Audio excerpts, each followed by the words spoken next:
¿El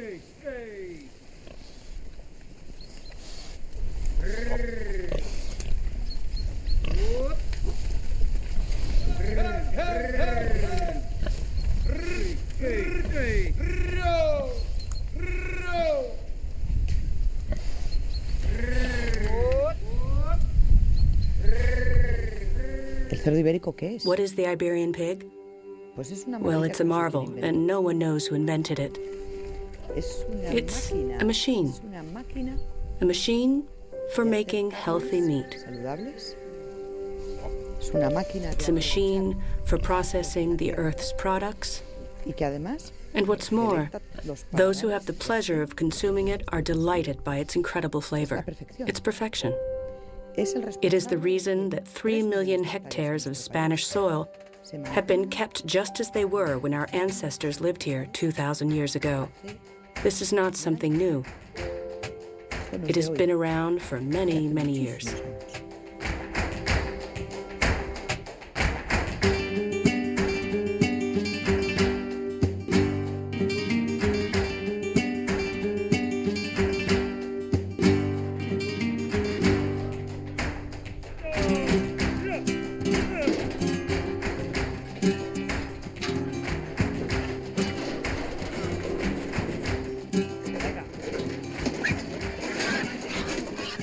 Despite being one of the most emblematic breeds used in Spanish cuisine, there have been many times when the Iberian pig has looked extinction square in the face.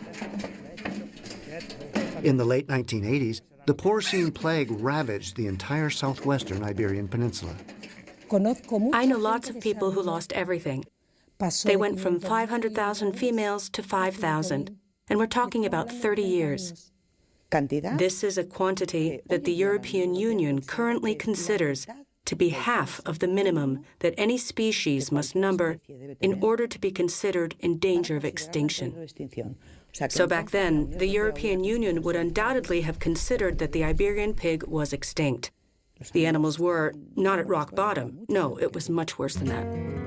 But the perseverance of the few farmers who were still fighting the seeming inevitability that this race would vanish from the Iberian oak pastures led to the creation of Aye Theriber, an association with a clear objective, the conservation and protection of the Iberian pig. And even though it looked like the Iberian pig was going to go extinct, it rose from the ashes like a kind of phoenix, and it came back stronger than ever.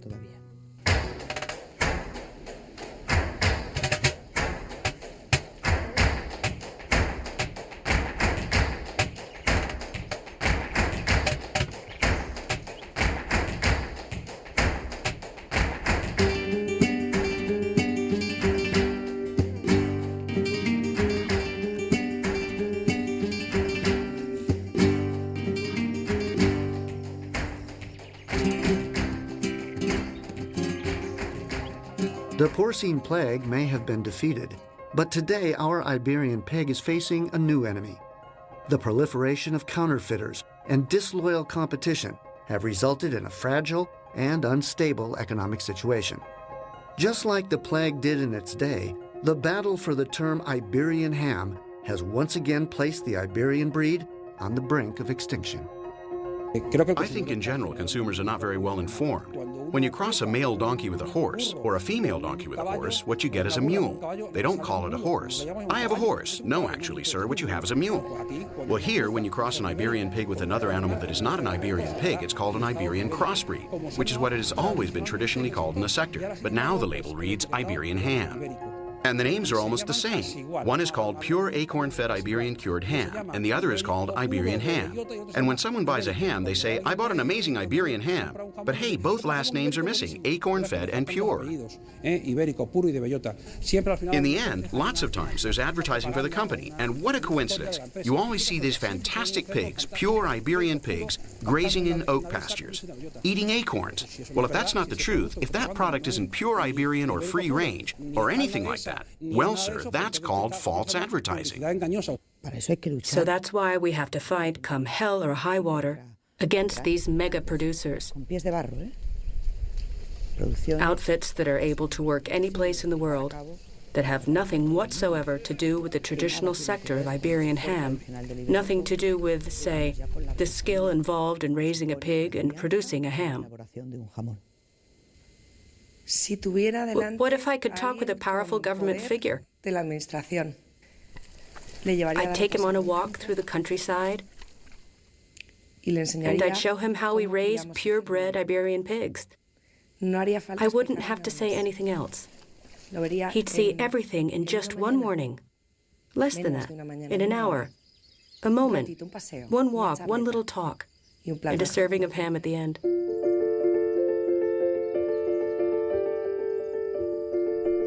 But what is an Iberian pig? If we look closely at their care and conservation, our first task would be to determine and clarify the specific characteristics of the breed. There is only one Iberian pig, but the breed can be divided into various bloodlines. Aetheriber was the driving force behind the creation of a genealogical text. What is a genealogical text? A genealogical text is one that guarantees that the breeding attempts made between parents involve only purebred animals, ensuring that the bloodline remains pure. So we discovered that there were actually different kinds of Iberian pigs, just as we discovered that by crossing these breeds, we could improve the productivity of the breed considerably.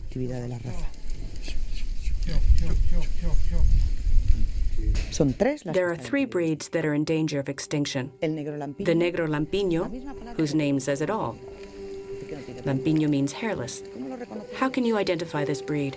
Well, apart from the fact that it has absolutely no hair at all, if you had the opportunity to try this kind of ham from a Negro Lampiño, you'd probably say, "Wow, there's so much fat in this ham. They just sold me a bunch of fat for the price of meat." But then you'd have to taste it. And when you tried a slice of this ham, a thin slice at room temperature, never chilled, you'd smell it and you'd taste it. And you'd say, "That's the most extraordinary salt pork. That's Lampiño." That's when you'd truly know what a Lampiño is. I'm sorry, but you have to buy the ham. The Torbiscal is the big macho male, the most powerful of all. It's the one that doesn't overshadow anyone from a production point of view. Certain Iberian bloodlines were crossed, and on occasion the hoof was streaked with white. And there's a saying in Spain, a Pata Negra expression, that can be applied to Iberian pigs. This is a Pata Negra. Well, this Torbiscal doesn't always have black hooves. It's ugly. The Torbiscal is the most productive Iberian pig. It's the one with the highest industrial value, because it yields the highest quantity of meat. But it's a pity, because it's also the ugliest, the most unpolished. It's the one that has bright red hair. It's the one that, because it's bigger, it doesn't have such a narrow hoof, because in order to carry its own weight, it has to have sufficient bone structure, and its bones have to have a sufficient heft. That's the Torbiscal. And it's the result of what can be achieved by breeding selectively within a pure bloodline, without admitting even one gene of foreign blood. And that can be done. It is done. And we just need this to be recognized. But I'm sure that the day will come when it will be recognized and they'll say, "Hats off."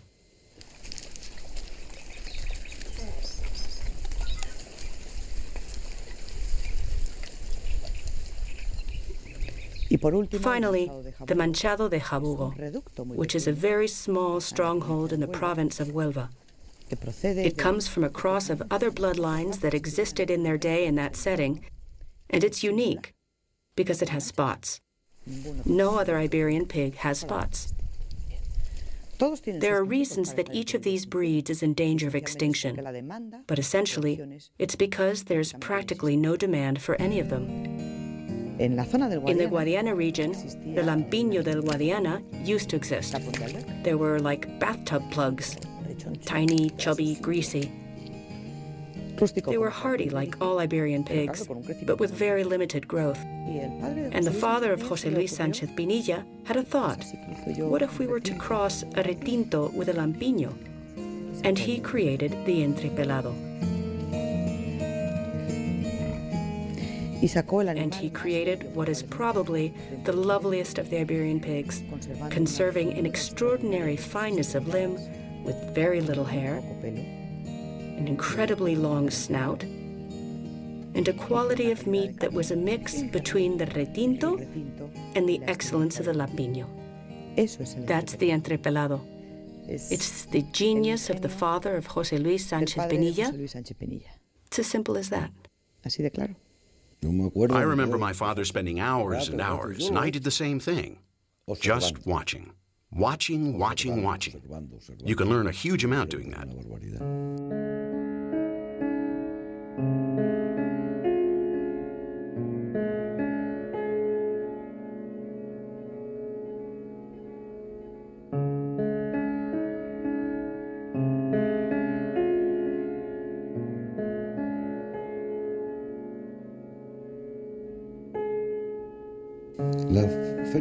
The livestock fair in Zafra has always been a reference point.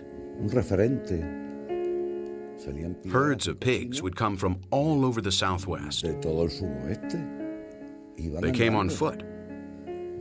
When I was really little, I saw some 50,000 pigs there. Beautiful. When it rained, we were up to our knees in mud. And that fair was so great when it rained. When it didn't rain, it was like being in the desert. We were so covered in dust, we didn't recognize each other. Awful. You had to go to the fair in Zafra with a raincoat. If not, it was a bad fair because it hadn't rained, because the autumn weather hadn't come. You have to remember that in the mid-1950s, from the center of the Iberian Peninsula all the way down to the south, that entire area belonged to the Iberian pig. I remember in my hometown, where everyone had livestock, that when they saw the first white pigs, it was, oh, white pigs, and they went to see them. Which is the case today with the Iberian pigs, you know. Now some people can't even recognize Iberian pigs.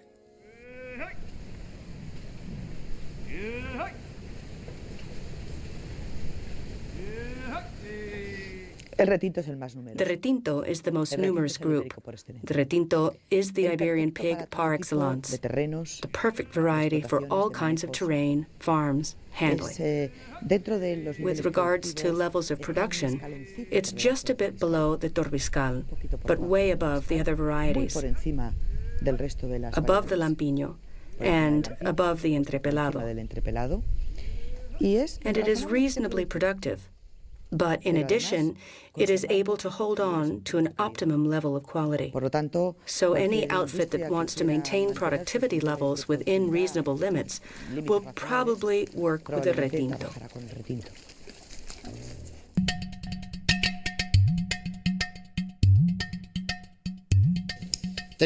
We have before us a fine acorn-fed Iberian ham. As you can see, the shin bone is quite narrow, which denotes pureness of breed. It's obvious that this is a free-range animal, judging by the hoof, which is quite worn. These are the main characteristics of a fine acorn-fed Iberian pig. This ham has 4 sections which are quite well differentiated. The jarrete, babilla, what we call the maza, and the contramaza. Each of these has a certain flavor, a certain texture, a certain smell that's different, all within the same ham. We always try to make the cut parallel to the cutting surface. More than cutting, we are sliding the knife along the ham. A thin, translucent slice, which incorporates a bit of white fat, so that when it enters the mouth, it melts more easily, and the product's organic sensations are much more heightened. For me, this is everything. The use of the pasture, where we have been making this product for nearly 150 years.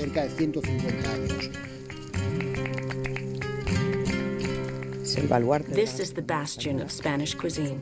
It is a product that cannot be compared to any other, and it is impossible to make it in any other place other than the southwestern Iberian Peninsula. In addition to being a tasty morsel, the ham from a purebred Iberian pig is a healthy morsel. And this is because the animal is fed solely on acorns while they're being fattened.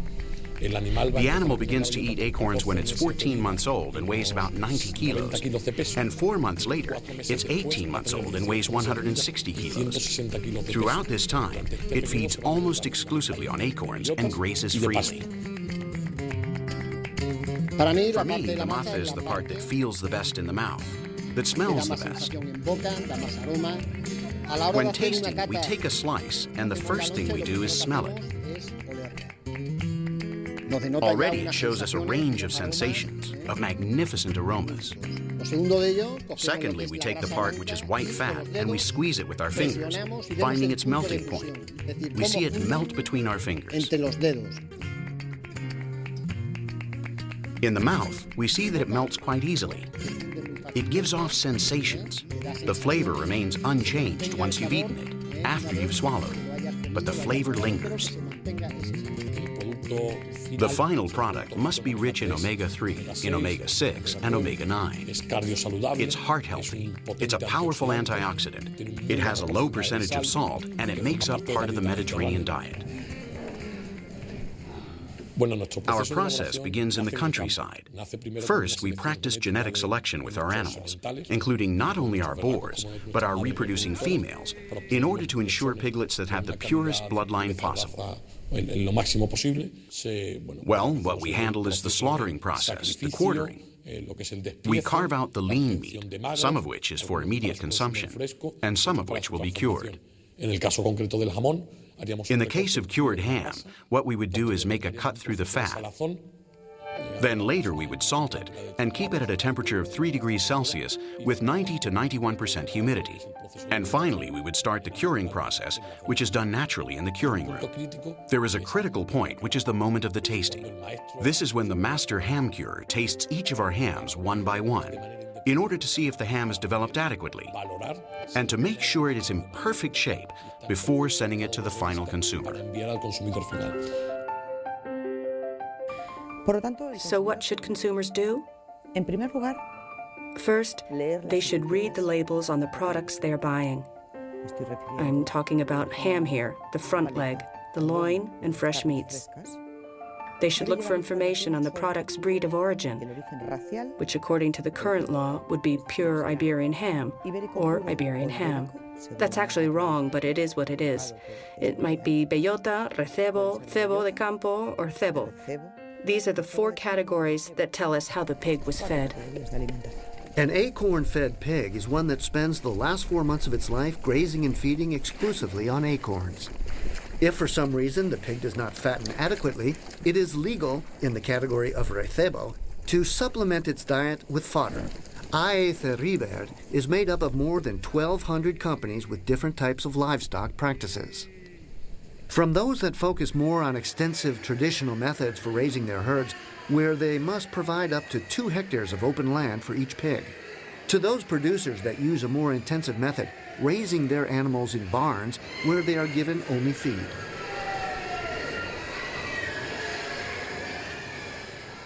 That's why, from the sector's point of view, Extremadura must defend the interests of each and every one of them.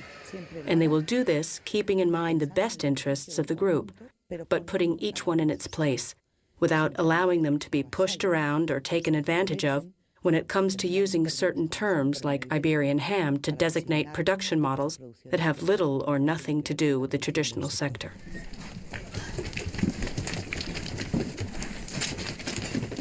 An exhaustive pursuit known as traceability makes it possible to know the breed, alimentation, and livestock exploitation as determining factors in the quality of the product. We started work on genetic selection, and genetic selection is something that is carried out in every domestic breed of every species, even in Spanish horses. We are mixing a bit of tradition with the latest scientific technologies in the field of selection. We're talking about selecting for determined productive characteristics so that the sows will be more prolific and will have more piglets, or that the pigs we sacrifice will have a larger back leg or foreleg. This is always of interest to the industry, which is logical. Or even to determine genetically, or with genetic markers using DNA analysis, that this in fact is a purebred pig. It has no genes from other breeds. And in addition, to locate what are called determined productive characteristics in the DNA. Aitheriber is an association that has fought again and again for the defense, for the conservation, and for the genetic selection of this breed, which was on the brink of extinction. We must never forget that. That in 1985, there were only 5,000 females left. It was a breed that was going extinct. It was going to end up as a zoo animal. And in 1985, when Aitheriber was formed, they saved it, they conserved it, and they improved it.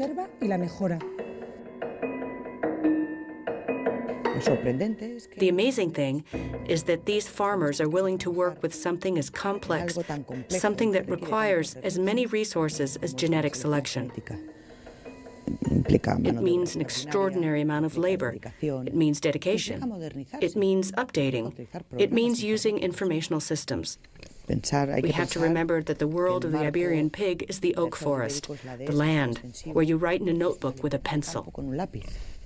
The Iberian pig is an animal that comes from a mother and a father of the Iberian breed. And a crossbreed is an animal that comes from a cross of two breeds. And Aitheriber must continue to fight because we have to be truthful here. Iberian is Iberian, and crossbred is crossbred. It doesn't have to say pure. That would be redundant. We can't ever lose the level of adaptation and rusticity of the Iberian pig, nor, of course, the quality of its meat. And even though there are farmers that cross their animals with a Duroc breed in order to directly improve their output, they know exactly what they're doing, and they keep doing it anyway. They're all free to do it, of course. But just as they improve the quantity with a Duroc breed, they are doing direct damage to the quality of the meat. I would say proportionately or progressively. I mean, I would take the numbers and square them. I wouldn't just double them. It's another matter whether the consumer is smart enough to be able to tell the difference. If we crossed an Iberian pig with a white pig, what we'd get is a mutt. But the Duroc breed has a double advantage. The first thing is that they have black hooves, and of course, Pata Negra still means something very important in our sector, and is even more important for consumers. The second thing is that it has a level of fat infiltration that keeps the Iberian part from deteriorating excessively. I've said this many times, and not just recently, for a long time. There are good farmers and there are good industrialists, bad farmers and bad industrialists.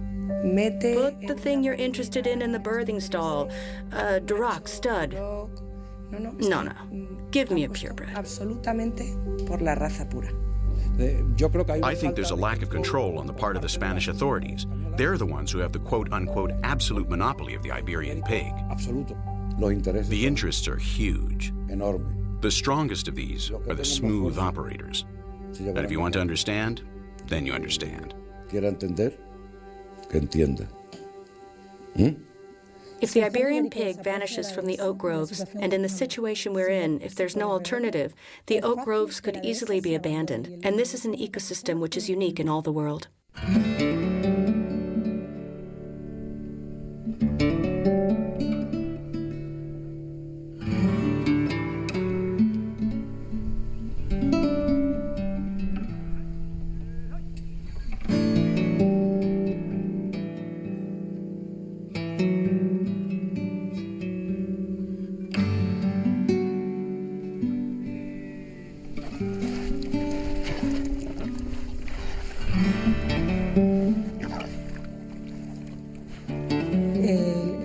Consumers have the idea that Iberian equals Iberian oak pasture, and that's a lie, because Iberian equals Iberian oak pasture in only 13% of production.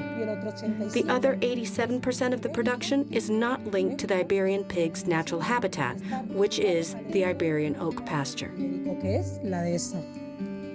Because acorns are scarce, we have to make the very most of them. Look, the thing is, I need more acorns. No, you look, sir. There are no more acorns. Iberian is everything. Pure Iberian ham is just a small part. The one who pays is the final consumer, and at the moment, the final consumer is being duped. It seems like I'm saying something outrageous. Very few people know how to distinguish between a good ham, an average ham, and a bad ham. It's because they've been allowed to use the name Iberian for an animal that isn't Iberian. Use the correct name for things. I mean, an animal that comes from an Iberian mother and father is called Iberian, and an animal that comes from two breeds is called crossbreed. Iberian and crossbreed. And that's the key to the question. We've given the name away to an animal that is 50% crossed with foreign breeds. There's no precedent here. They don't exist.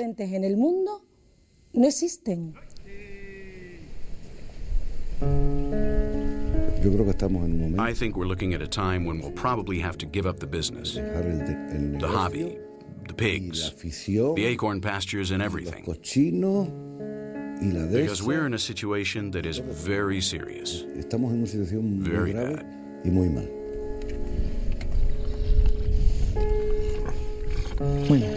Very bad. Extremely bad. There is nothing worse for a farmer who works in this sector, who works with a breed like the Iberian pig, and who raises his herd in the open, than suffering the disappointment of finding out that what he has produced is worth nothing.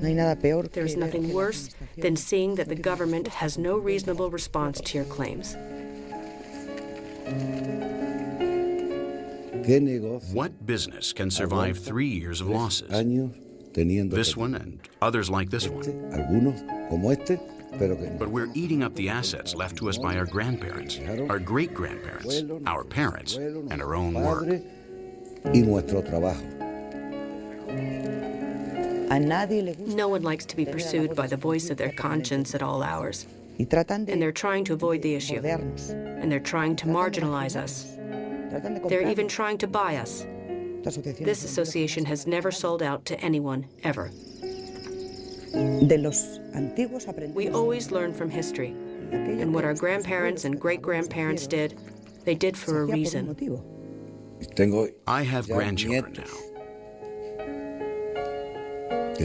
They know what to call the pigs and distinguish the males from the females.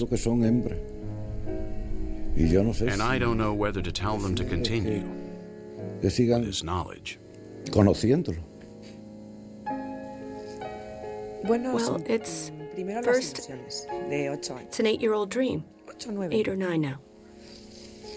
And then at some point, you have to let go. We are really starting to suffer now. These are jobs and families. And it's the feeling of having worked for nothing. But, well, I'm totally ready to continue. I'm not going to stop now. For the love my grandfather felt, for the love my parents felt, and for the love I inspired in my children.